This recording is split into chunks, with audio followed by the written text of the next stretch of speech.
30 novembre 1930. La raison pour laquelle Dieu n'est pas connu ni aimé, c'est qu'on le croit un Dieu distant des créatures, alors qu'en réalité, il en est inséparable. Comment la divine volonté attire l'âme, et comment l'âme attire en elle le divin fiat. Je faisais ma ronde dans la création pour suivre les actes que fait le divin fiat dans les choses créées. Arrivé en Éden, il me semblait que mon aimable Jésus m'attendait pour me communiquer l'amour, la bonté, la sainteté, la puissance et tout ce qu'il avait fait en créant l'homme, mettant tout de lui en l'homme au point de le remplir de lui-même et de ses divines qualités, au point de les faire déborder en dehors de l'homme. Dieu confia à l'homme une tâche, le plus grand honneur de l'homme, que l'amour, la bonté, la sainteté et la puissance de Dieu lui servent à développer sa vie dans les bienfaits mêmes de celui qui l'avait créé. Je me sentais saturé des divines qualités. Mon doux Jésus me dit alors: Ma fille, l'homme a été créé pour être inséparable de Dieu. Et si Dieu n'est pas connu et aimé, c'est exactement parce que l'homme pense que Dieu est l'être qui est loin de lui, comme si nous n'avions rien à faire avec l'homme, ni lui avec nous. Croire que Dieu est lointain fait que l'homme s'écarte de Dieu. En conséquence, tout ce que l'homme possédait lorsqu'il fut créé, c'est-à-dire nos divines qualités elles-mêmes, demeure affaibli et étouffé, et pour beaucoup, comme si elle n'avait plus de vie. Notre divinité n'est pas lointaine, mais proche. Elle est même à l'intérieur de l'homme, et dans tous ses actes. Notre douleur est donc grande de voir les créatures nous tenir à distance et croire que nous sommes loin d'elles. C'est pourquoi elles ne nous connaissent pas et ne nous aiment pas. Croire que nous sommes lointains est l'instrument mortel qui tue l'amour de la créature pour son créateur. L'éloignement brise l'amitié. Qui peut aimer et connaître un être distant ou espérer de lui quelque chose? Personne. Nous sommes obligés de répéter: nous sommes avec elle, en elle, et il semble qu'elles ne nous connaissent pas. Et alors que leur amour et leur volonté sont loin de nous, parce qu'elles ne nous aiment pas, elles disent que nous sommes loin d'elles. C'est la raison pour laquelle certains de ceux qui ont lu concernant mes intimités avec toi en sont venus à douter de moi. C'est exactement parce qu'ils croient que je suis un Dieu distant, et qu'à cause de cette distance, il ne pourrait pas y avoir autant d'intimité entre toi et moi. Ma fille, veux-tu savoir ce qui rend Dieu vivant dans le cœur des créatures? C'est ma volonté régnant dans la créature.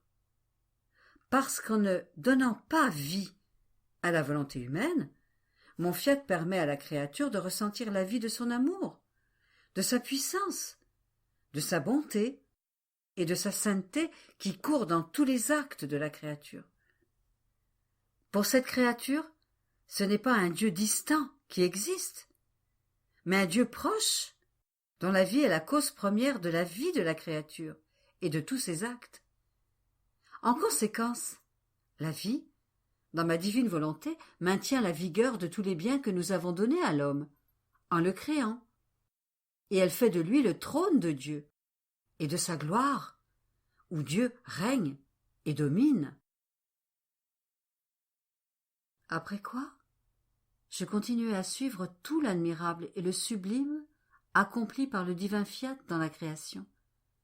Je me disais: je veux entrer dans le soleil pour trouver la divine volonté, opérant dans la lumière du soleil, pour donner à la divine volonté toute la beauté, la pureté, la sainteté et la puissance qu'une volonté humaine, opérant dans la lumière du soleil, peut contenir. Je veux entrer dans le bleu du ciel, pour l'embrasser et donner à la divine volonté ma volonté opérante, dans l'immensité des cieux et la multiplicité des étoiles, afin de donner à la divine volonté la gloire et l'amour d'un ciel et autant d'actes de profonde admiration qu'il existe d'étoiles. Et de cette façon, je suivais toutes les choses créées. Mais en faisant cela, une pensée m'est venue. Les choses créées n'ont pas de raison. Les choses créées sont des voiles qui cachent ce fiat, et avec la divine raison du fiat, plus grande que si les choses créées avaient une raison, et par la puissance du fiat. Le fiat domine les choses créées, maintient le parfait équilibre, et s'adore, s'aime, et se glorifie lui-même par lui-même. Mais je pensais cela lorsque mon bien-aimé Jésus se fit voir, et me serrant entre ses bras, avec tendresse, il me dit : « Petite fille de mon divin vouloir, ma volonté est une. Bien qu'elle ait la vertu du dédoublement, elle se trouve à chaque instant en toute chose et en chaque acte, de telle sorte que chacun peut la voir pour soi-même, dans ses propres actes et dans sa propre vie. Mais la volonté ne perd pas son unité. Elle est toujours une, et avec sa force singulière, elle maintient l'union, l'harmonie, l'ordre, la communication et l'inséparabilité là où elle règne, et garde toute chose en elle-même en un acte unique. L'acte est un.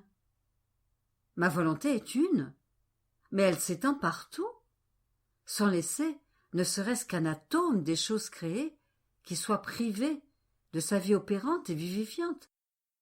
Ah oui, les choses créées sont réellement des voiles qui cachent ma volonté. Ma volonté, ce voile de lumière, et en s'étendant dans le soleil avec sa lumière, elle caresse les créatures, les embrasse, les réchauffe et les aime. Ma volonté s'étend dans le ciel et fait des étoiles ses yeux pour regarder les créatures. Et les doux scintillements des étoiles sont des voix silencieuses qui semblent appeler doucement les créatures vers la patrie céleste. Ma volonté se déverse dans l'air, et en l'emplissant totalement, elle se fait le souffle des créatures. Et en soufflant sur elle, ma volonté se fait respirer pour donner la vie aux créatures. Ma volonté court vers les créatures, dans toutes les choses créées, pour leur donner tous ces effets distincts, leur offrant son amour, sa vie et leur conservation. Mais l'acte est un.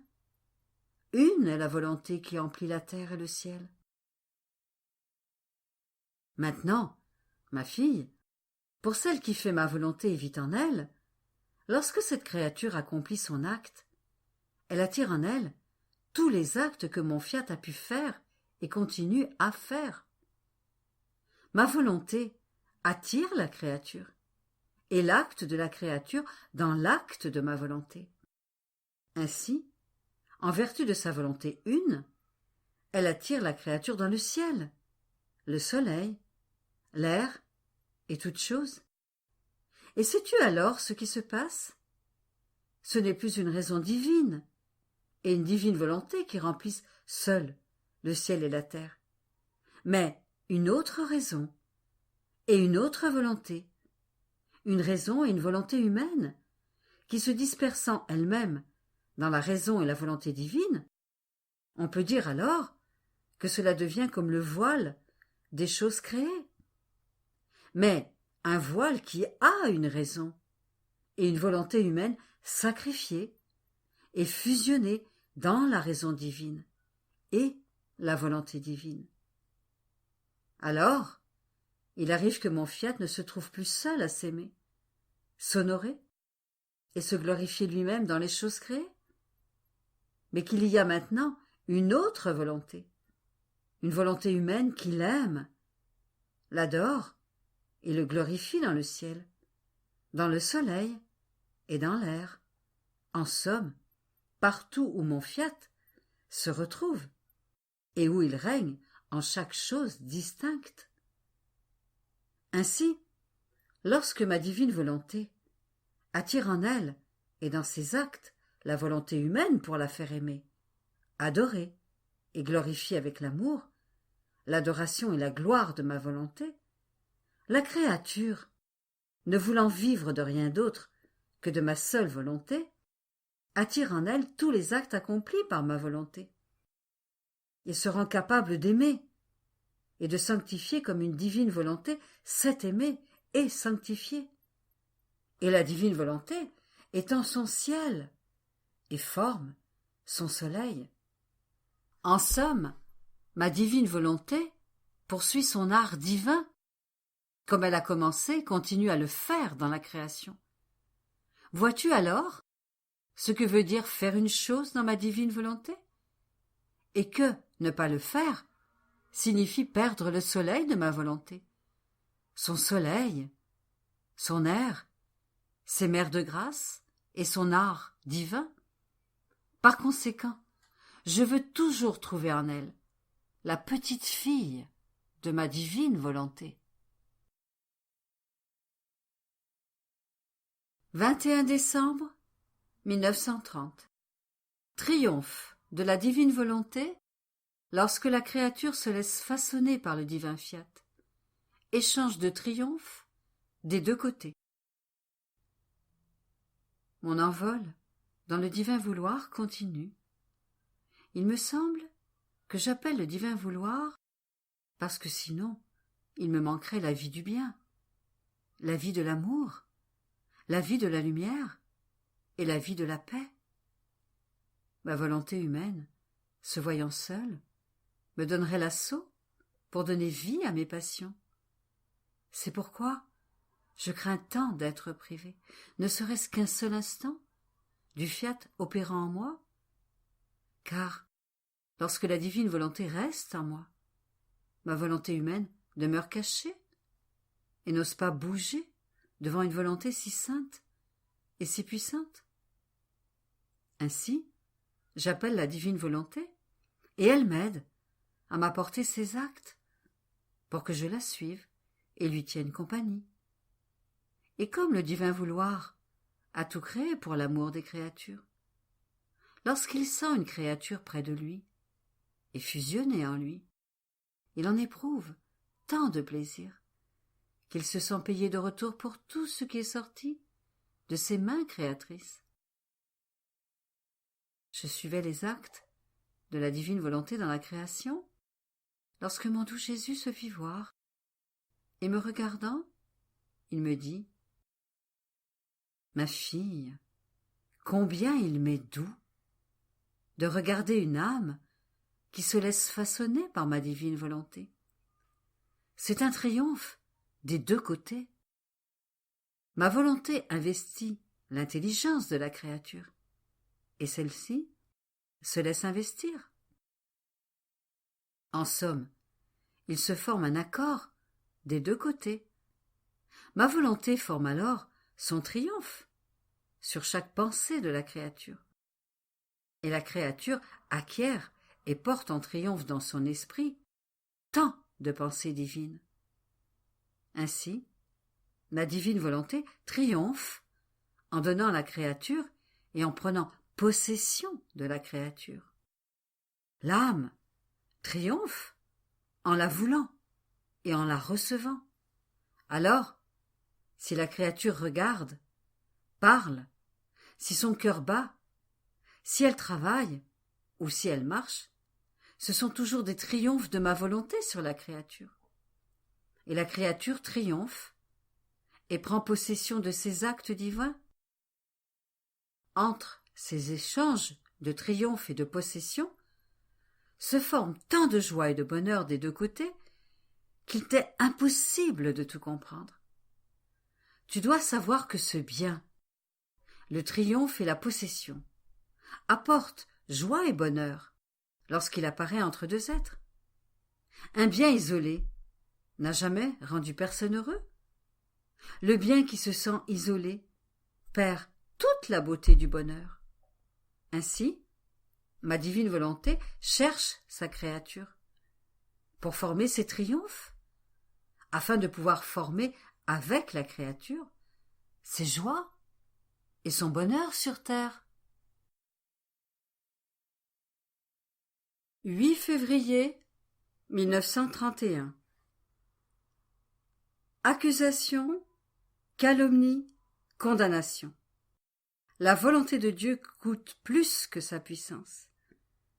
La divine volonté agit de deux façons, l'une volontaire et l'autre permissive. Ronde de châtiment que Dieu infligera à toutes les nations. Il y a quelque temps que je n'ai pas écrit, parce que mon pauvre cœur est gonflé d'amertume, au point de m'emporter dans les plus hautes vagues tempétueuses de souffrance et de profonde humiliation. Je n'avais pas la force de mettre sur papier une page de la période la plus douloureuse de mon existence ici-bas. Dans la véhémence de ma douleur, je répétais à notre Seigneur: j'ai cherché un consolateur au milieu de tant de souffrances, et je n'en ai pas trouvé. Un ami pour dire un mot en ma faveur, et je n'en ai pas trouvé. Plus encore, celui qui devrait me soutenir et me donner un souffle de courage, je l'ai trouvé changé, comme s'il était devenu mon pire ennemi. Ah oui, je peux bien répéter avec mon doux Jésus: une meute de chiens m'a entouré pour me mettre en pièces et me dévorer. Je crois que les cieux ont pleuré sur mon sort, tout comme mon doux Jésus a pleuré avec moi, bien souvent. Oh, combien il est vrai qu'il ne reste que Jésus avec l'âme dans la souffrance et les humiliations. Les créatures sont bien présentes lorsque tout nous sourit et nous apporte gloire et honneur.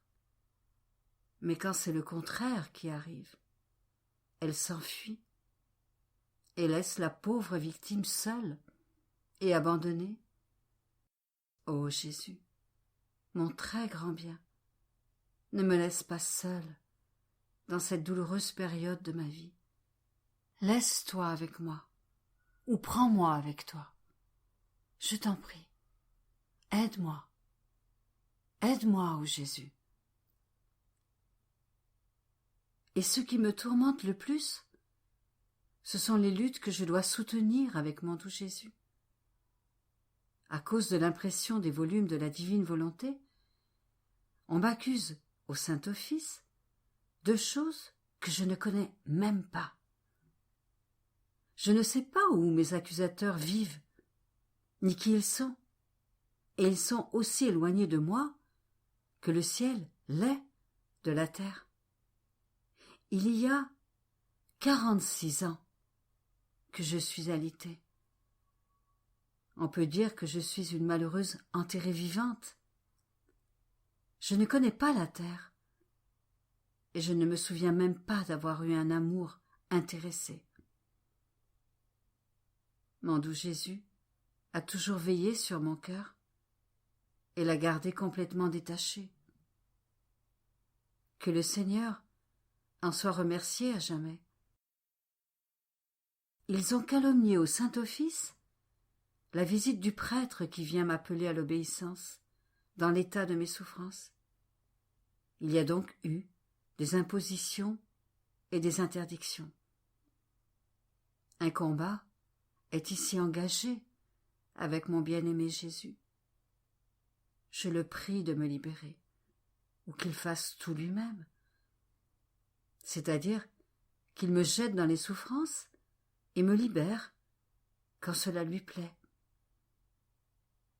Et Jésus, toute bonté, me dit: Ma fille, crois-tu que je ne sois pas capable de le faire? Je peux le faire, mais je ne veux pas. Pour moi, ma volonté a plus de prix que ma puissance. Je peux en un instant créer le ciel et la terre, et l'instant d'après, les détruire. Telle est la force de ma puissance. Mais, en détruisant un acte de ma volonté, ce que je ne veux, ni ne peux faire, je détruirai l'ordre des actes de ma volonté, qui de toute éternité viennent de la stabilité divine. Ce serait agir contre ma sagesse, contre mes propres desseins et contre mon amour. Je n'agirai pas en Dieu, mais en homme, qui change facilement d'idée, selon que les choses lui plaisent ou lui déplaisent, selon ce qu'elles lui apparaissent, et selon qu'il les aime ou non. Je suis l'immuable, et je ne change rien dans les desseins et les actes que ma sainte et divine volonté, dans sa haute sagesse, a établi d'accomplir. Je n'agirai pas alors comme Dieu, en changeant seulement parce qu'ils ont voulu t'accuser de noire calomnie, en se servant de leur autorité avec une malicieuse perfidie, pour parvenir jusqu'au Saint-Office. On en arrive là lorsqu'un mal a atteint un excès et que plus aucune autorité ne peut y remédier. Et c'est justement à cela que l'on peut reconnaître l'extrême perfidie de tes accusateurs. Faudrait-il que je change mes voies et mes desseins que depuis tant d'années j'accomplis sur toi? Oh, si tu savais quelle douleur ils ont causée à mon cœur, qui, incapable de supporter la torture, m'oblige à frapper tous ceux qui ont participé à une aussi noire accusation. Et ne va pas croire que je vais le faire aujourd'hui. En temps et lieu, ma justice armera son bras contre eux. Personne ne sera épargné. La douleur qu'ils m'ont causée est trop grande. Et moi, mon amour, si tu me laisses tomber dans l'état de victime et que tu ne m'aides pas à me libérer, qu'est-ce que je vais faire? Tu ne veux rien changer à ta façon d'agir avec moi. Si les autorités, qui voient les choses différemment, n'acceptent pas ce que tu veux, comment vais-je le faire? Au moins, assure-moi que tu vas m'emmener au ciel. Ainsi, toi et moi, et eux aussi, nous serons tous contents. Ne vois-tu pas dans quel labyrinthe ils m'ont placé? Je suis l'accusée, la condamnée, comme si j'étais devenue la créature la plus méprisable sur terre, et qu'une malédiction était tombée sur ma pauvre existence. Jésus, aide-moi, ne m'abandonne pas, ne me laisse pas seule. Si tous ont la cruauté de m'abandonner, toi, Jésus, tu ne me laisseras pas seule, n'est-ce pas? Ma douleur était si grande que j'éclatais en sanglots. Et Jésus, pleurant lui aussi, me dit: Courage, ma fille, tu dois savoir que ma divine volonté opère de deux manières, l'une volontaire et l'autre permissive. Lorsque ma volonté agit de façon volontaire, elle accomplit mes desseins, elle forme la sainteté. Et la créature, qui reçoit cet acte volontaire de ma volonté, l'obtient entourée de lumière, de grâce et avec de l'aide, rien ne doit manquer à cette créature fortunée pour pouvoir remplir cet acte volontaire de ma volonté. D'autre part, ma divine volonté agit de façon permissive, lorsque les créatures, avec le libre arbitre qu'elles possèdent, cherchent à lier les mains du Tout-Puissant, comme dans la situation présente, où elles veulent changer les choses à leur façon, et non comme moi, je les ai disposées, jusqu'à ce jour avec tant d'amour. Elles me contraignent ainsi à agir de façon permissive, et ma volonté permissive comporte justice et châtiment. L'aveuglement de tes accusateurs est grand, et qui sait jusqu'où ils iront. Je vais par conséquent agir avec ma volonté permissive. Comme ils refusent la manière voulue par moi, je vais te suspendre de l'état de victime. Et ma justice, ne trouvant plus son soutien, va se décharger librement contre ces gens. Je fais la première ronde dans toutes les nations, si bien que très souvent, je te suspends de l'état de victime parce que je te vois trop aigri pour ma cause, et parce qu'ils veulent, et à cause de toute leur perfidie à ton égard, et parce que te voyant si amer, je n'ai pas le cœur de te jeter dans ton état habituel de souffrance, que tu as reçu avec tant d'amour, et que moi, avec un amour plus grand encore, je t'ai communiqué. Par conséquent, je vais passer par-dessus toi. Mais, si tu savais ma douleur, et dans ma douleur, je continue à dire, ingratitude humaine, que tu es épouvantable. Je suis prêt pour la deuxième ronde de châtiment, dans toutes les nations, répétant tremblement de terre, mortalité, phénomène imprévu, mots de tout genre, suffisant pour frapper de terreur et choquer. Les châtiments s'abattront comme un épais brouillard sur les gens, et beaucoup en resteront nus et affamés. Et lorsque la seconde ronde sera terminée, je commencerai la troisième, et là, où les châtiments feront le plus rage, les guerres et les révolutions seront plus impitoyables. Ma fille, je te recommande une chose, la patience.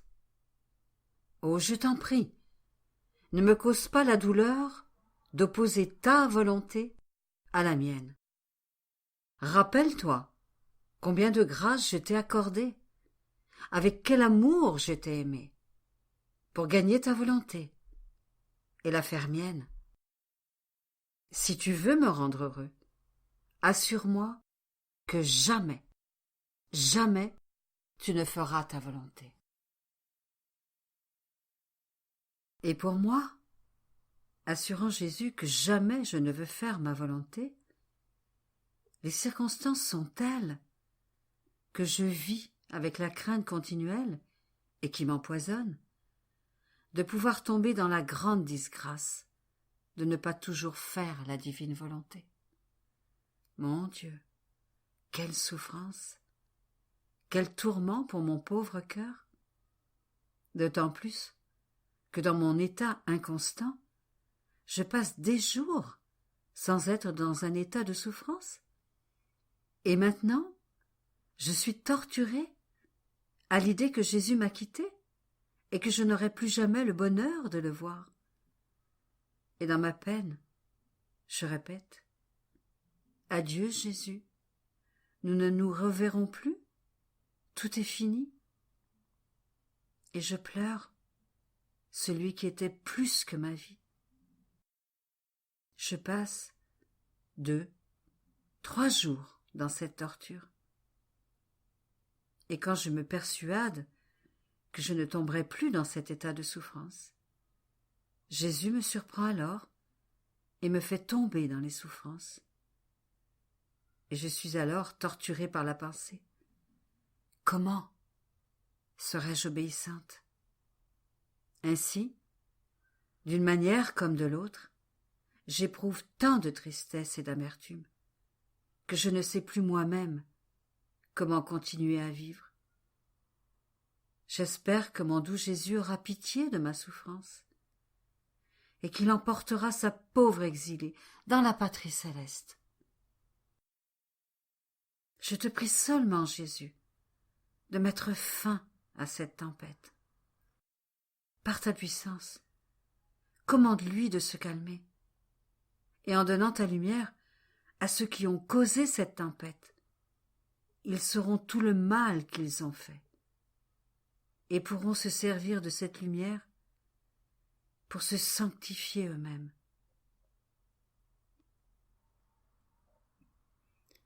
Fiat. Nos cum prolepia benedicat Virgo Maria. Que la Sainte Vierge Marie et son Fils miséricordieux nous bénissent.